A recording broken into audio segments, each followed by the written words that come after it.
Hello my friends, this is an antique chair that I restored. It has a cane rush seat and I'm going to show you how to do the caning. This is a Windsor chair. It's a very old piece and it is going to be a real challenge because of the rush seat, and this insert here makes it extra difficult. Here I have the chair cleaned and the rush caning removed, and now I want to point out what is going to cause a little difficulty. Okay, one issue is right here. You can see the little gap. Okay, the caning has to go in that gap, and we'll be fine up to this point. Once the caning is here, there is a screw in the center holding this vertical spindle to the seat, and until I pass that screw, I'm going to have to be feeding the cane up through that little gap, because the cane here, we're building it from this edge up, it will block the next cane from going in, so I'll have to feed that up through as if it's a small hole. Once I pass that screw, then I can feed the additional canes from the back side here. Okay, now on the back, this slot here, that has to be fed just the same as I will on the side. Each individual piece will have to be threaded up through, and that makes it an issue because you can't handle a coil. Now, as far as the manufacturer of this chair, I believe that the chair was caned, that the rush was woven before the chair was assembled. And if you look closely here, you can see the parting line of the back portion and this forward section. And to make this cutout, this would have been done before it was assembled. This back part is over rounded, and the back section that mates to it, that has a concave groove cut in there. So before this is joined, that's the time at which the caning would have been done. These are joined on the back right here. You can see two plugs, and these would be concealing screws that will be going in through here and joining the two halves together. If it weren't for that, the caning job would be very easy. It would be a standard weave, and you'd be able to be working with full coils, and you would have minimal knots. Taking another close look, you can see there's little curves that run on the surface, on the edges, and these are on the arch of the seat. You'll see that on all of these. Here's the front. Even on the back in this slot. Now these are an intentional groove that's placed in there. And here's the other side. There's that slot. Okay, the reason for these marks is when you're putting the cane on and you're putting a lot of pressure, tightening it up, this would have a tendency, if you go in this direction from the center, the distance is shorter when you span across, and each cane will have a tendency to want to move in that direction. These grooves are placed in there as providing gripping for the cane, or a non-slip, non-skid area. And more than likely that's why these surfaces, those are tool marks, they might be left in for the same reason. They weren't concerned, they're going to be buried. They're not concerned about a finish on these. Now when we start, we need to fill this section in here on both of these corners. And we need to know how far the filler has to go. So it has to be equal to the length of this. So we measure this, we come up with 9 inches. We measure this, we have 13. So that gives us 4 inches. So what I'm going to do is mark inward 2 inches. 1 and 2. And the old saying, measure twice, cut once. We want to see that this 9 inches equals this 9 inches. And we're right on. Here's the rush that I'm using. And I buy it in a larger spool. This is 5/32 of an inch. And we want to get some for the fill-in. Okay, then I use these side cuts for trimming it. Now this is made out of paper. I'm also using upholstery tacks, and these are number 3, which is 3/8 of an inch long. And if you ever stepped on one of these tacks, you don't want to spill them. So what I do is I take a strong magnet, and this will hold them together so they're not going to spill. Okay, you can see the one end is unraveling. So when I'm doing a lot of the weaving with this, I'll have the ends taped so it won't unravel. But here I'm just working a short end. So we start by tacking this on the inside here.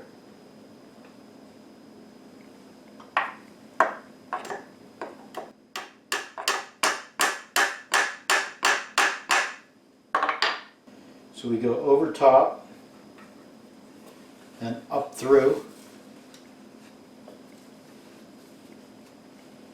over top, up through, over top, up through, over top, and then this end we set aside and it'll be tacked here. Now we want to snug this up.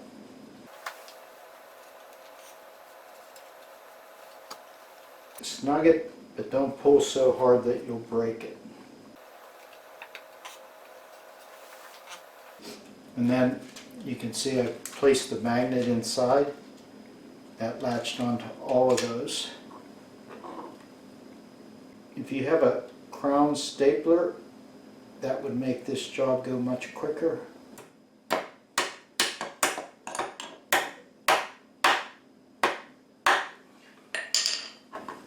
Tack that on and clip it. Okay. Now we do the same thing here.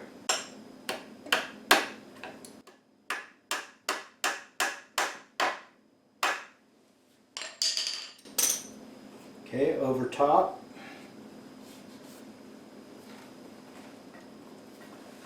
Up through.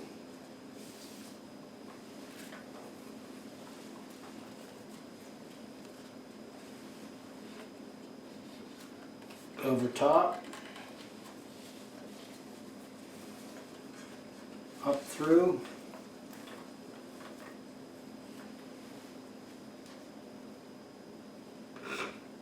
over top, up through,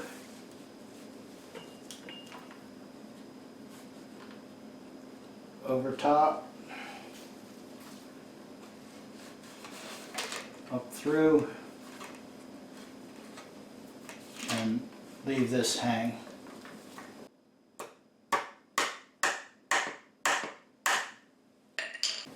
Now every 3 to 4 you want to make sure that you have these parallel and snug it tight. Do the top, see right here,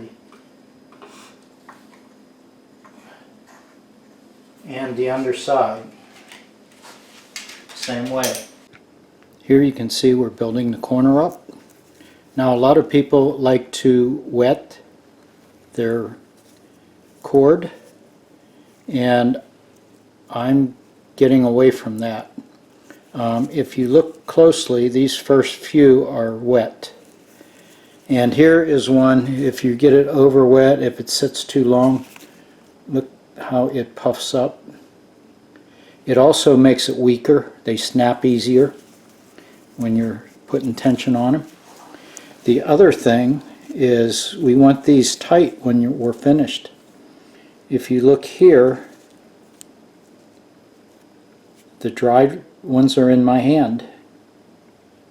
The ones that I just put on and tightened, there's still almost a whole, if you count the 6, we are a half to 1 cord wider because it's still wet.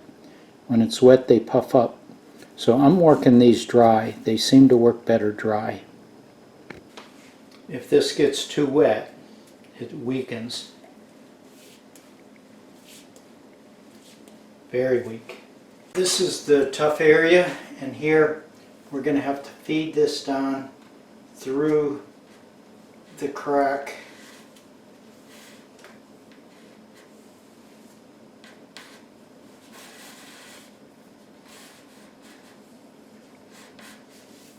And we have to do both sides that way. The cord has to be threaded through this area. If this were wet, it would not physically be able to do it. And we want to make sure that we're not overlapping.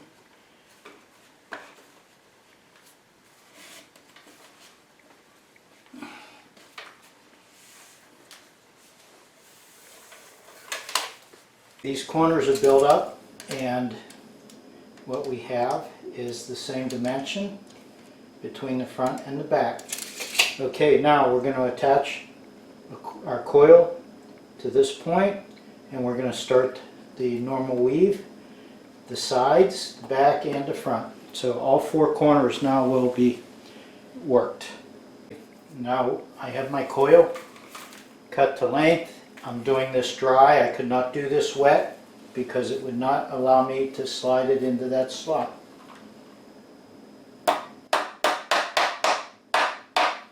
Okay, start with a tack. Now we go over. And we got a wooden bar under here, so we have to make sure we don't entrap that bar with our rush. So we go over top, now we come up through.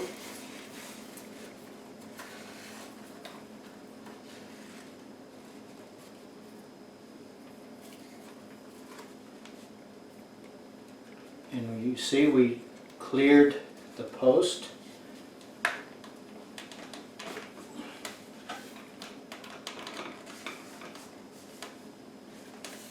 And we come up through.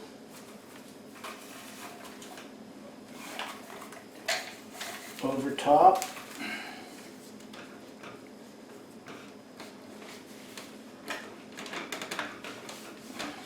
Up through.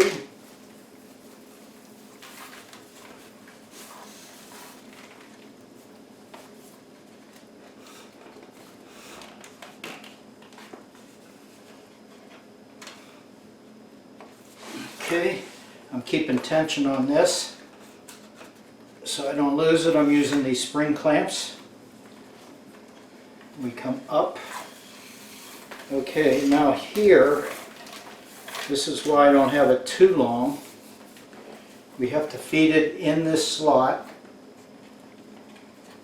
and it's arched.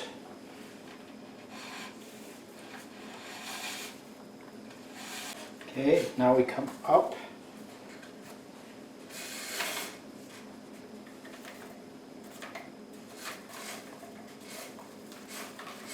over top of the side piece here.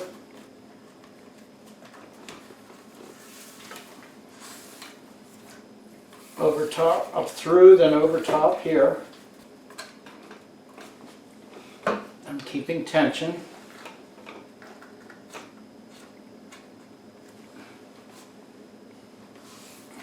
Underneath here, up through, over top, and now we have to feed it back in on this side. Come up through.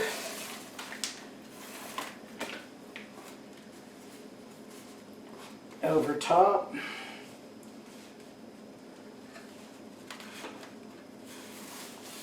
Up through.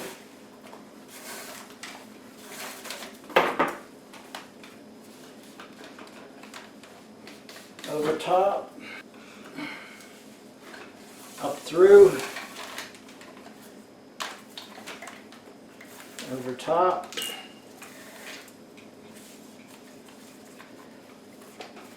And I'm still holding tension, drawing it tight, up through, over top,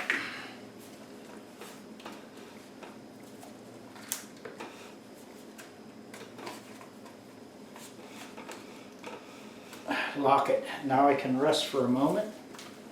This comes up through. Okay. Now we can go back in the slot. Up through.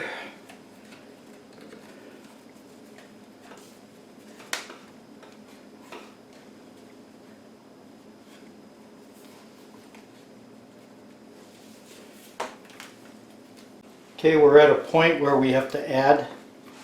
What you want to do is make the tie on the underside. And we're going to do a square knot. And we do it on the underside because we can tuck it away and hide it. Okay, a square knot, you make your loop and you cross. You see this is coming on this side. You make that touch on that side. And if you look, there it is.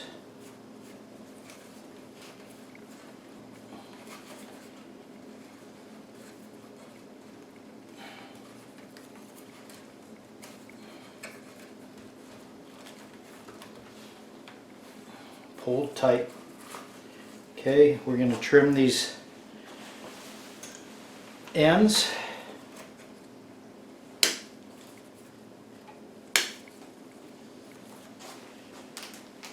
Okay, and as we weave this, we'll take the knot and we'll tuck it on the inside so it'll be invisible. Right there. We continue our method over top, and about every 4 times I go and hit these and make them tight.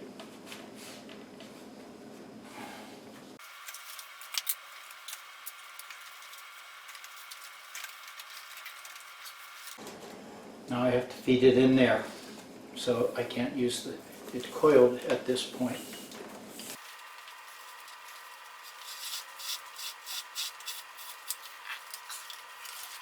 At this point, you need to put cardboard filler in this gap.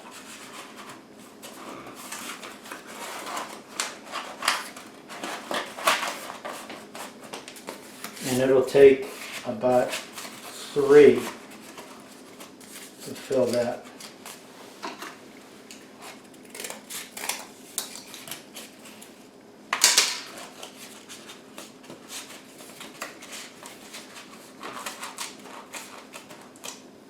And we need to do the front and the back, and we need to go on the underside and do the same thing there. You can see the cardboard. I have 3 layers on the front, 2 on the back, and I put some on the sides. I did the same thing underneath.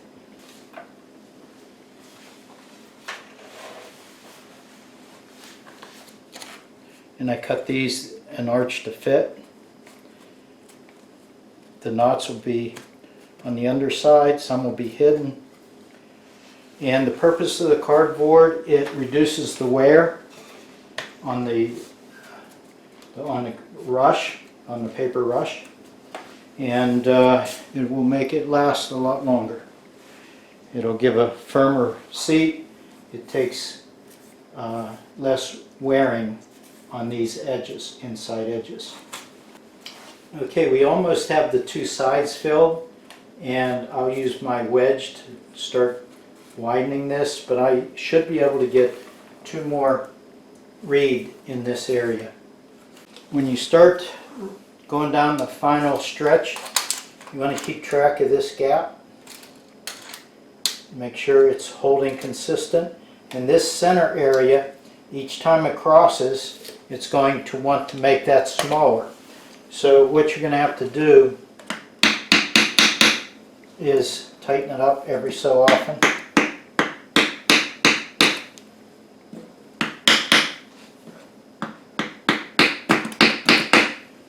And that'll keep this gap the same as the front and back.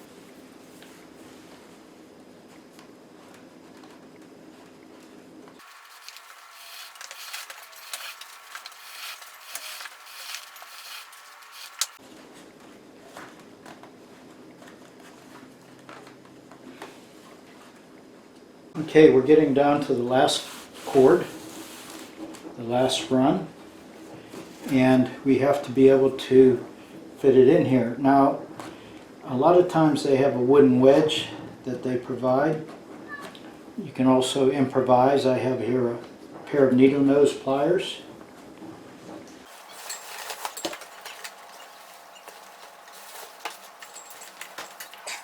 I need to get one more through here. So we'll have to open it up once again. Right there.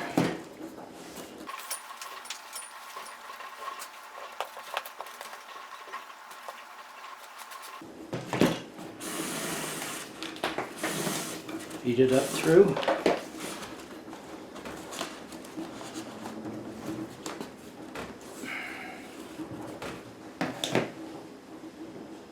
And down through that one.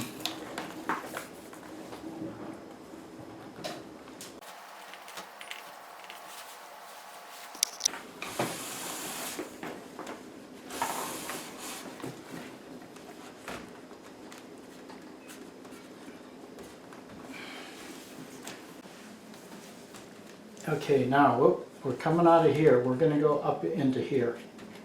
So what I'm going to do is take a couple of these.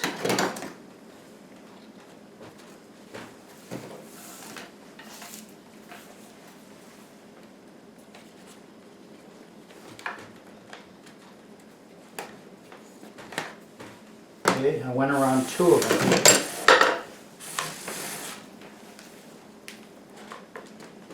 Then I want to go around this lower one.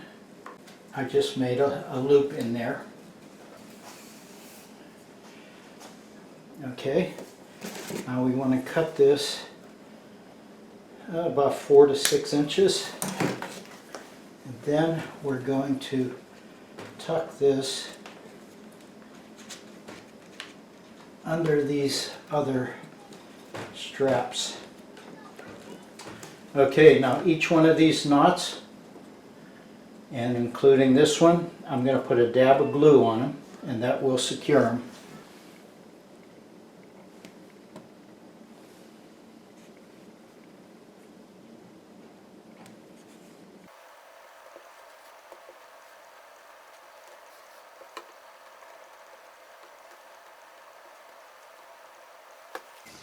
The weaving is finished, and this is not cane, it's fiber rush. And it's not much different than a brown paper bag. So this is what you're going to be sitting on. It's going to take a lot of wear and abuse, and it's in this condition it's very porous, and if it gets wet it swells up, the fibers loosen, and what we want to do is protect it. So the way that I do this is I'm going to use a shellac, and I purchased the garnet shellac, which is a darker color. Orange shellac would not look well on this, but the darker color will look more antiquish. This is my shellac. It's in flakes, and I have a ½ pound here. And this is the darker shellac. Most people use the orange shellac. It's a light color. This is the garnet. It's more of an antiquish color. So we want to mix this up with alcohol. Alcohol is the solvent for shellac. So I'm going to mix a 1 pound mix. So a 1 pound mix would be 1 ounce of the shellac flakes to 1 cup of water. So I'm going to mix it in a glass jar.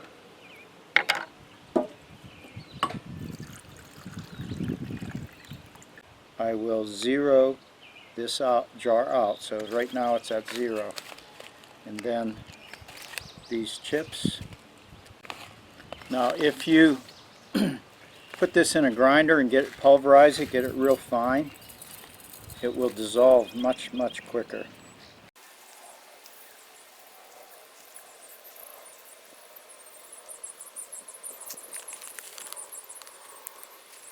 Okay, right there is 1/2 ounce. So to that we add our ½ cup of alcohol.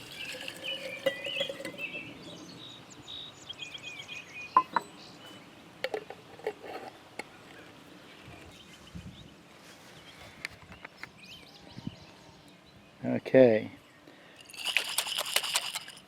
We need to shake this, dissolve it. It'll take overnight for it to be completely dissolved.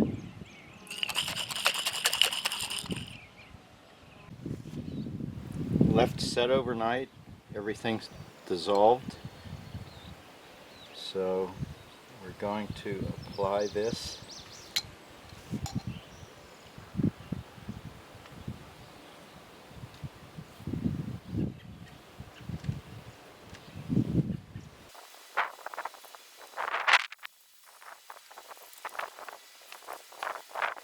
If you get the shellac on something you don't want, you can always wipe it off with some alcohol.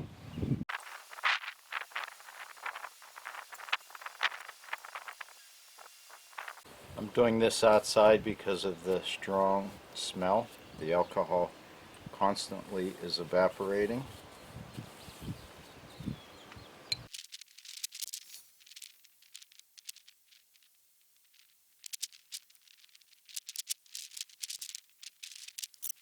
Now I'll coat the underside same way. I used the entire volume that I mixed up, and what I did is I ran into town last night, bought another can of alcohol, and the volume wise I used 1 cup of alcohol, that was total, to 1 ounce of shellac flakes. I put probably 2 coats, and just now need to let it set up, finish drying, and that will make this fiber rush much more durable. Thanks for watching, my friends. Bye-bye.